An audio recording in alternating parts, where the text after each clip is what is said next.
Hey guys, I was doing some research over what the top 3 challenges facing businesses are. Now there can be some disparity here and there, but this was done some research where they had people answer and give their top 3 and so forth, and they percentaged them out, and these 3 came out as the leading challenges being faced in 2021. Now we're about to come into the fourth quarter of 2021, but I believe some of these 3 things are going to carry over into 2022. Now what's really interesting is they called these top 3 the pandemic trio.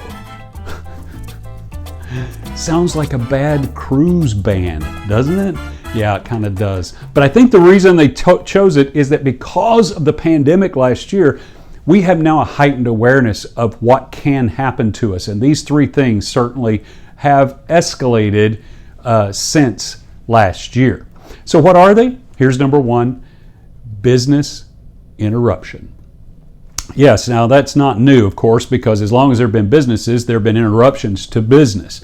Basically, it's anything that interrupts our ability to do our business the way we are used to doing it. That can be something like a fire. It can be any climate-related thing like our friends in South Louisiana are going through right now. Those are interruptions.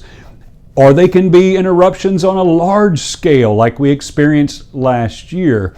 But having a plan for them is a big deal. Now, interruptions are unavoidable in some ways. But preparation for them, now that's a choice. They might be inevitable, but we can prepare for them. And the more prepared for them we are, the less drastic and catastrophic they can be. It's important that we go back to our business continuity plans. Let's look at them. Let's take what we learned from last year. Let's be sure we're continually looking at how we can pivot and adjust, that our people know how to adapt, become creative problem solvers when things happen so that we can keep moving forward. So number 1 in the pandemic trio, anybody else here steal drums? No? Number 1 is business interruption. Here's number 2. Now you just hold on for this one. The second greatest challenge, another pandemic outbreak. No, God forbid that would happen. And now so far that has not happened, but we are dealing with spikes in variants of the present pandemic.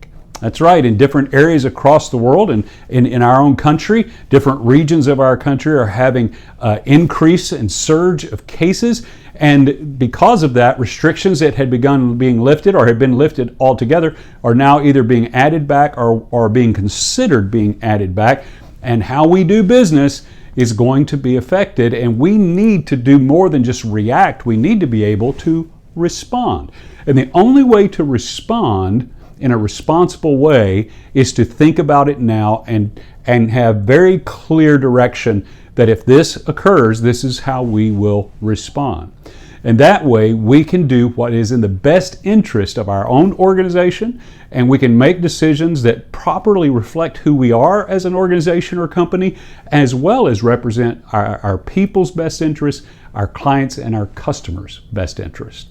Now, this is a hot topic because now we're dealing with things that none of us went to school for unless we're in the medical field.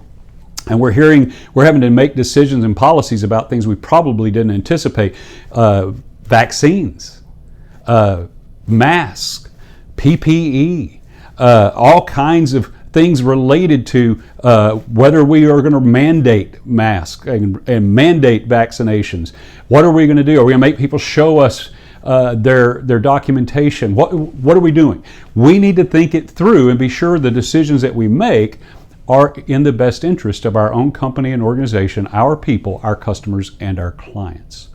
That takes some forethought and some effort and some energy before it hits. Now, if it's already hit in your area, hopefully you've huddled your folks together and you're talking this through and not just being reactionary. Strong opinions on both sides of the aisle, so good decisions are going to be very important.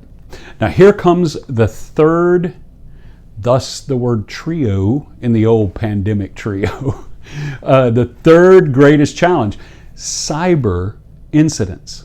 Now that can be something as simple as a server crash, or something of that nature, something going on with our system or our network going down.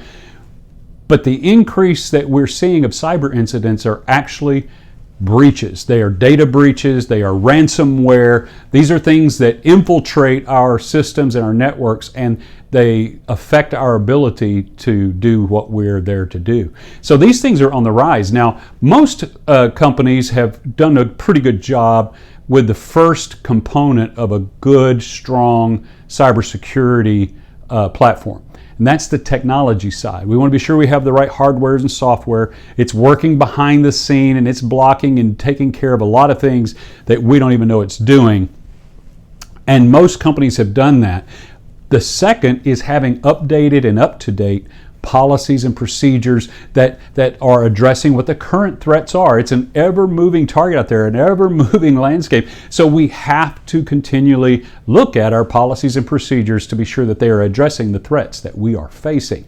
But here's the big third element of a strong cybersecurity platform, and we can't dare ignore it, and that is us, people. Yes, the people in our organization are the big gaping hole in most security platforms.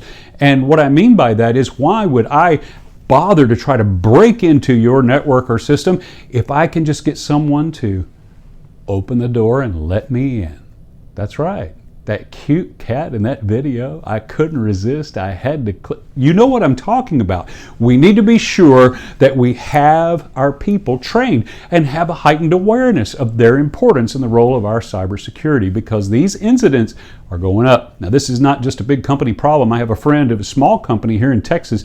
They were shut down for 2 months because of ransomware. So this is affecting companies of all sizes. It's something we need to pay attention to. And when last year's pandemic pushed us all online, these incidents began to go up more and more and more.